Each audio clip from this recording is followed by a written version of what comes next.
Hi Kaylee, how you doing? Okay, so I see you're at 12 by 12 square format. That's a really super interesting, um, uh, really interesting page size, and I really commend you for going off and experimenting on that. Is it the correct page size? I don't think so, and let me tell you why. Square format's a lot of fun to work with, but it can be difficult to work with, specifically in something like a portfolio. And I'll give you some examples as we're going through the pages. But let's go ahead and take a look at. Oh, the other thing I wanted to mention is you don't want to show. Well, boy, it's tough. Black background is so tough. I mean, all of the publications and all of the resources that we have in our class have all suggested to use either a very neutral background or pure white. I'm very partial to pure white. If you're going to use a color at all, maybe very light beige, maybe very light gray, something that's not going to interfere with the colors of the colors in your actual work itself. I think black creates too much contrast, and I think it kind of takes away from. I think it takes away from the work. Actually, I think it works in what you would reverse of what you would think. I think the page looks too heavy, and I think the work itself subsequently ends up looking a little blocky on a black background. I think I like the breathability in the air of the white page. Okay, so we've got this piece looks good. I think it's good that you're showing this that the type stays the same place every page. So the design the viewer knows what they're looking at. It doesn't matter what page they're on, they know what they're looking at. What I would recommend is adding just a little bit of subtext there, or maybe what who the client is, what the objective is, and maybe what softwares you used. Okay, that piece looks good. Now, one thing I want you to notice is this. I want you to watch this area right up here because watch it jump around. That shouldn't move as you page through. Okay, let's watch. See it jump. There it goes. Go, jump, jump, jump. See, it's jumping around each time we change the page, and that shouldn't move at all. Though that type should remain consistent. That points to master pages in InDesign for your setup. Now, the square page, as I said, it's a tough layout because it's not very versatile, as we can see. Right now you have this area. Okay, you have your work forced in this area. Not forced, I shouldn't say, but your work is utilizing this whole area right here. But then you have other pieces that just don't fit in as nicely. So you end up showing them very small.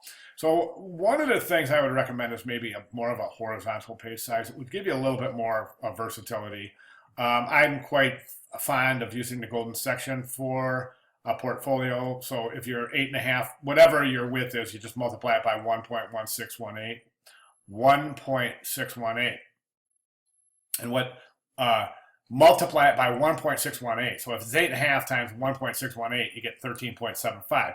So a page size of 8.5 by 13.75 would look something like that. It would be a very harmoniously pleasing, visually pleasing page. And we know that from history, but be very versatile as well in showing different arrangements of your work using the same grid structure instead of here where we just basically have one iteration centered on the page.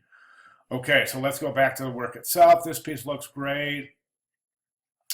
I would mock this up and shoot it in your, if you want to carry forward with this piece, I would definitely mock it up, photograph it. Same thing with all your pieces. Remember this when I recommended that you go ahead and dummy it up, put it around, face it around a book itself.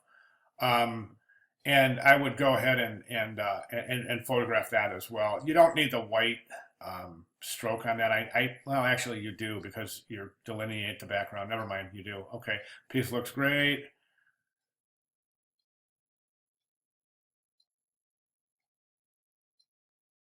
Okay, good thumbnails, process book.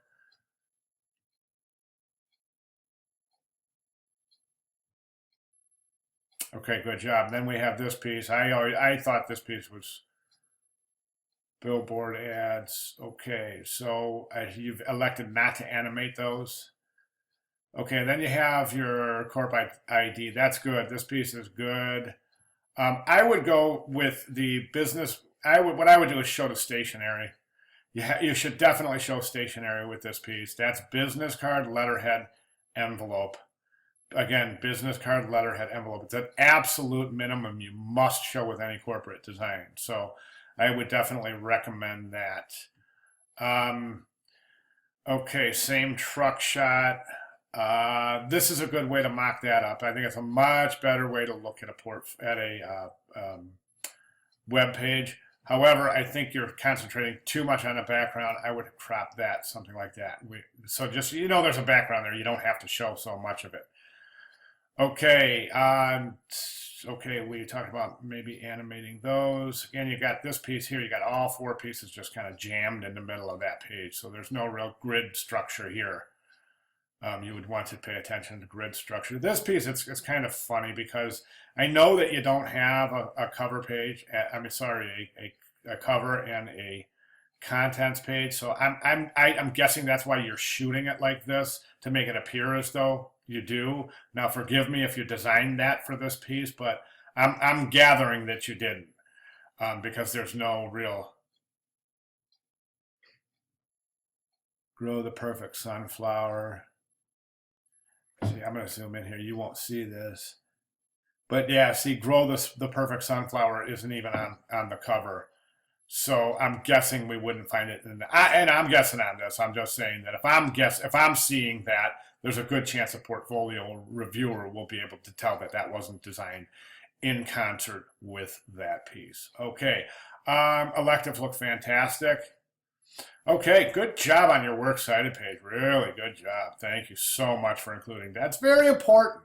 All right, that's what I have for you. Kaylee, great job. I've enjoyed having you in class. If you have any questions or if I can clarify anything, please feel free to let me know. Also, I just want to mention, since I'm familiar with your work, feel free to keep my contact information handy. If you need to contact me in the future for any portfolio needs, again, since I'm familiar with the work, I should be able to guide you appropriately. And I do have students contacting me. I think I shared that story in class a couple of days ago. I had a student contact me after several months. It's happened a few times, and we just jump in, look at the work, and take it from there. All right, so great job, great class. Loved having you in class. Good luck, and thank you very much.